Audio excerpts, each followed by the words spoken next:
नमस्कार। आज हम सस्वर पाठ विधि यानी वाचन विधि को देखेंगे और उसके बाद सारांश विधि को भी देखेंगे। ये सभी शिक्षण विधि में आता है।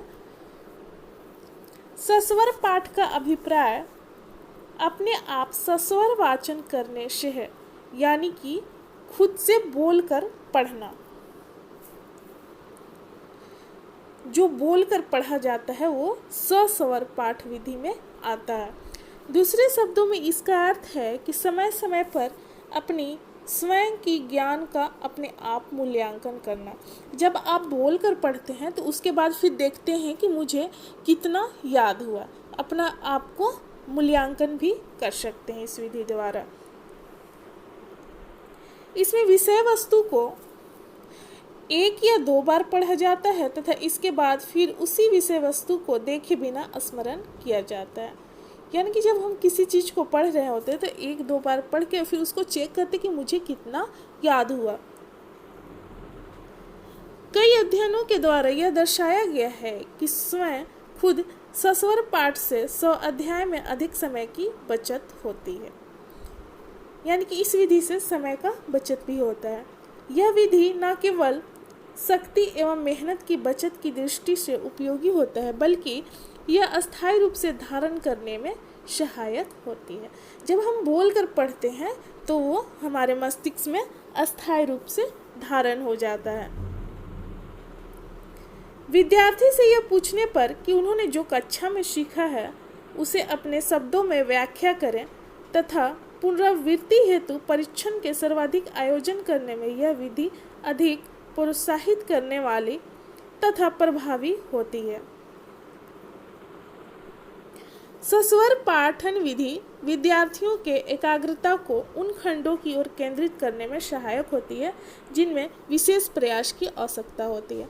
जब कोई विद्यार्थी बोलकर पढ़ता है तो उसका ध्यान उस विषय पर ही केंद्रित रहता है। इसलिए बच्चों को बोलकर पढ़ने के लिए कहा जाता है। लेकिन इसके अवगुण भी हैं जो हम बाद में देखेंगे। सस्वर पाठ के गुण क्या हैं? इसमें उच्चारण के द्वारा किसी भी विषय को आसानी से याद किया जा सकता है। यानी कि जब जोर से बोलकर पढ़ा जाता है तो वो मस्तिष्क में अस्थायी रूप से धारण कर लेता है और इसे सरलतापूर्वक याद किया जाता है विषय को। दूसरा है सस्वर पाठ के द्वारा अपनी खुद की ज्ञान का मूल्यांकन करना आसान हो जाता है। जब हम बोलकर पढ़ते हैं तो अच्छी तरीके से याद हो जाता है और फिर उसको हम अपने तरीके से चेक भी करते हैं कि मुझे कितना याद हुआ। सस्वर पाठ के द्वारा समय और मेहनत दोनों की बचत होती है। यह अध्ययन को अस्थायी रूप से धारण करने में सहायक होता है। अब अवगुण देखेंगे। अवगुण में पहला नंबर है उच्च शिक्षण में यह विधि अनुपयुक्त है। यानी कि हाई क्लास के जब सब्जेक्ट या विषय को पढ़ेंगे तो उसे बोल कर पढ़ने के दौरान व्यक्ति, बालक या छात्र तुरंत थक जाएंगे।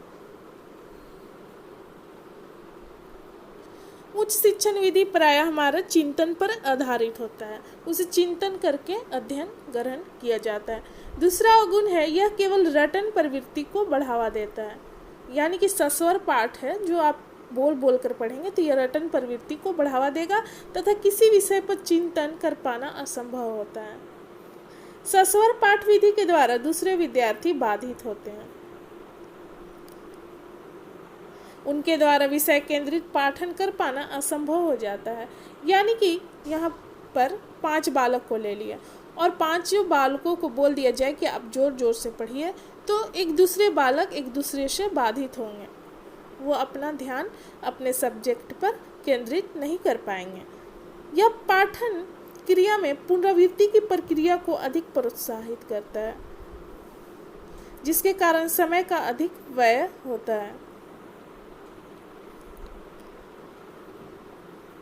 यहाँ पर हम सस्वर पाठ विधि देखें। सस्वर पाठ विधि को वाचन विधि के नाम से भी जाना जाता है। अब देखते हैं सारांश विधि। इसका परिचय देखेंगे। यहाँ पर सारांश विधि का मतलब है किसी भी विषय या सब्जेक्ट या कहानी जो भी हो उसका संक्षिप्त विवरण। किसी कार्य की सफलता अथवा विफलता उस कार्य को भली प्रकार से संपन्न करने की योजना पर निर्भर करती है। यदि कार्य को पूर्ण चिंतन के आधार पर नियोजित तरीके से किया जाए तो उससे समय और मेहनत का सदुपयोग होता है तथा कार्य का सफलतापूर्वक पूर्ण होना सुनिश्चित होता है। सभी निर्धारित उद्देश्य के अनुसार शिक्षण आयोजित करने के पश्चात पूरे पाठ का सारांश लिखना अनेक दृष्टियों से महत्वपूर्ण होता है, क्योंकि सारांश देने के लिए शिक्षक के पास सबसे सुलभ साधन श्यामपट्ट होता है। वो ब्लैक बोर्ड का प्रयोग करते हैं। अतः सारांश देने की इस प्रक्रिया को श्यामपट्ट सार भी कहा जाता है। पाठ की समाप्ति पर पाठ का सारांश दिया जाना छात्रों के लिए ज्ञानवर्धक माना गया है। जब पाठ से संबंधित किसी विषय को पढ़ाया जाता है फिर उसके लास्ट में उस पाठ के विषय का संक्षिप्त विवरण दिया जाता है, जिसे सारांश के नाम से भी सारांश विधि के नाम से जाना जाता है।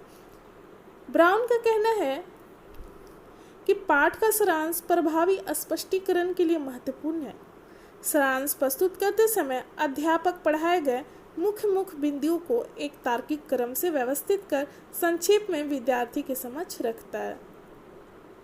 यानी कि किसी भी विषय को जब पढ़ाया जाता है तो उसका छोटा विवरण सारांश के रूप में दिया जाता है अध्यापक द्वारा छात्रों को। पाठ समाप्ति पर अध्यापक जानना चाहता है कि शैक्षिक उद्देश्य पूरे हुए या नहीं।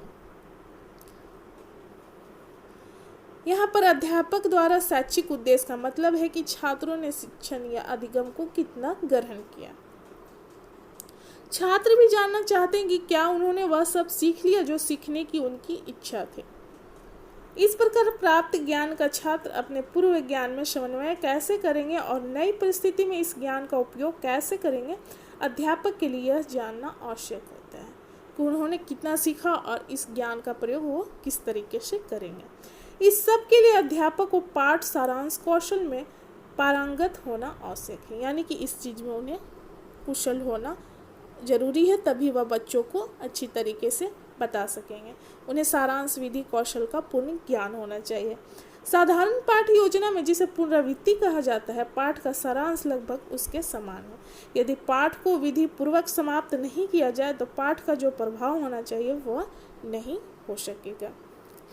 अगर किसी चीज़ को पढ़ाया जा रहा है और विधि पूर्ण तरीके से नहीं पढ़ाया जाए तो छात्र अच्छे तरीके से नहीं समझ पाएंगे और उस विषय का किसी भी तरह का इफेक्ट वो मतलब बालक किसी भी चीज़ को नहीं सीख पाएंगे। इस प्रकार पाठ के अंत में सारांश प्रक्रिया से उसका प्रभाव स्थिर होता है, साथ साथ पाठ की प्रभावशीलता भी बढ़ जाती है। अब सारांश प्रक्रिया को देखेंगे।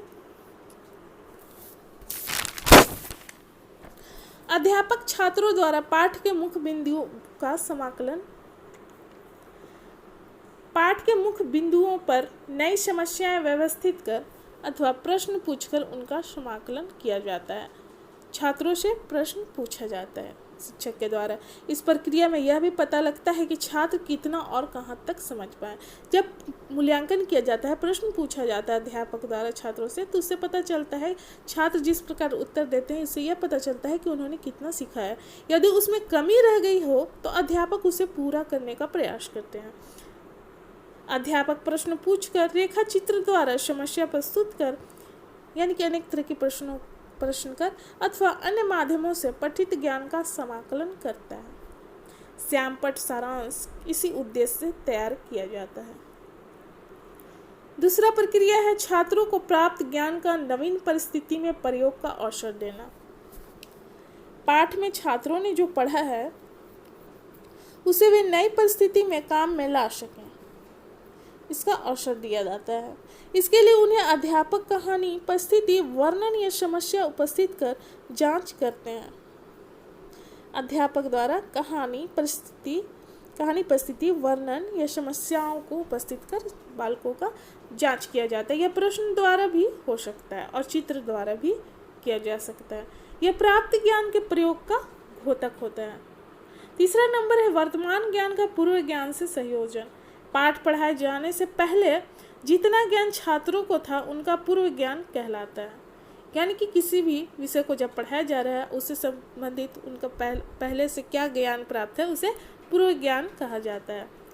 वर्तमान पाठ से जो नया ज्ञान उन्होंने प्राप्त किया वह उनका वर्तमान ज्ञान कहलाता है। जो अभी सीख रहे हैं वर्तमान ज्ञान, और उनको पहले की क्या नॉलेज है वो पूर्व ज्ञान। दोनों प्रकार के ज्ञान के संयोजन से तात्पर्य है कि दोनों किस प्रकार एक दूसरे से संबंधित हैं और मानव जीवन में इनका एक साथ कितना उपयोग है। अध्यापक को नवीन ज्ञान का पूर्व ज्ञान से उचित समन्वय करने हेतु उचित प्रयत्न करने चाहिए ताकि प्राप्त ज्ञान अधिक अस्थायी और लाभकारी हो। पूर्व ज्ञान और वर्तमान ज्ञान दोनों को जोड़ने का प्रयास अध्यापक द्वारा पूर्ण रूप से किया जाना चाहिए। चौथा नंबर है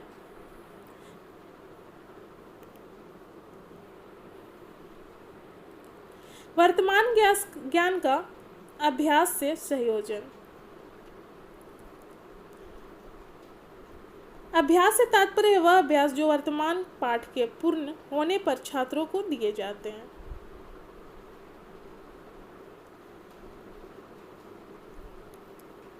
इन अभ्यास में और वर्तमान ज्ञान में इस प्रकार का संयोजन होना चाहिए कि आगे आने वाले ज्ञान को समझने और समन्वित करने में सहायता मिले। ये अभ्यास अनेक प्रकार के हो सकते हैं, जैसे वस्तुनिष्ठ प्रश्न या किसी प्रयोग अथवा समस्या के समाधान ज्ञात करने की क्रिया। छात्रों को रेखाचित्र, चार्ट, मॉडल अथवा अन्य इसी प्रकार की वस्तु तैयार करने का कार्य भी दिया जा सकता है। अब सावधानियां क्या बरतनी चाहिए सारांश विधि में। सारांश मुख्य बिंदुओं के रूप में दिया जाना चाहिए, यानी कि लंबा नहीं होना चाहिए, संक्षिप्त होना चाहिए और पॉइंट के रूप में। सारांश संपूर्ण पाठ पर आधारित होना चाहिए ताकि उसे पढ़कर संपूर्ण पाठ का चित्र मस्तिष्क में उभर सके। जिस विषय को पढ़ाया गया है उसी विषय या पाठ से संबंधित सारांश होना चाहिए। अगर अलग विषय से संबंधित सारांश दे दिया जाए तो छात्र नहीं समझ पाएंगे। सारांश का शीर्षक दिया जाना चाहिए जो उत्तम होता है। सारांश का विकास छात्रों के सक्रिय सहयोग से किया जाना चाहिए। सारांश देते समय शिक्षक का लेख स्पष्ट एवं सुंदर होना चाहिए, यानी कि जो लिख रहे हैं ब्लैक बोर्ड में वो सुंदर और स्पष्ट होना चाहिए ताकि छात्रों पर भी अनुकूल प्रभाव पड़ सके। अगर वो उनकी अच्छी हैंडराइटिंग नहीं होगी तो बच्चे नहीं समझ पाएंगे, नहीं पढ़ सकेंगे। लाभ क्या है? सारांश लिखने के लाभ क्या है? सारांश के द्वारा समय की बचत होती है, यानी कि जब संक्षिप्त रूप में किसी विषय को लिखा जाएगा तो उससे समय की बचत होती है। संपूर्ण जानकारी को संक्षिप्त रूप में लिखना। सारांश के द्वारा पुनरावृत्ति को बढ़ावा मिलता है। सारांश के द्वारा किसी भी लेखन का वास्तविक मूल भाव विद्यार्थी के मस्तिष्क में आसानी से छप जाती है, उन्हें अच्छे तरीके से याद हो जाता है। विद्यार्थी की कल्पना शक्ति का भी विकास होता है। अब इसकी हानि क्या है? सारांश विधि के द्वारा समय का दुरुपयोग होता है। सारांश विधि के द्वारा विद्यार्थी किसी भी विषय को वास्तविक रूप से नहीं समझ पाते, क्योंकि छोटे छोटे बिंदुओं के रूप में बताया जाता है। जब तक संपूर्ण घटना या कहानी छात्रों को नहीं सुनाया जाएगा वो अच्छी तरीके से नहीं समझ पाएंगे। यहाँ पर हानि के रूप में बताया गया है। किसी भी चीज के लाभ और हानि, गुण और अवगुण दोनों होते हैं। सारांश विधि के द्वारा पुनरावृत्ति करना असंभव होता है। जब किसी कहानी या घटना को संक्षिप्त रूप में बताया जाता है तो बालक उसे अच्छे तरीके से नहीं समझ पाते और जिससे उनको पुनरावृत्ति फिर से दोहराने में, समझने में कठिनाइयों का सामना करना पड़ता है। तो यहाँ पर हम देखें दो विधि को, एक सस्वर पाठ विधि यानी वाचन विधि को और एक सारांश विधि को। तो यहाँ पर हमारा समाप्त होता है। मिलते हैं अगले वीडियो में। धन्यवाद।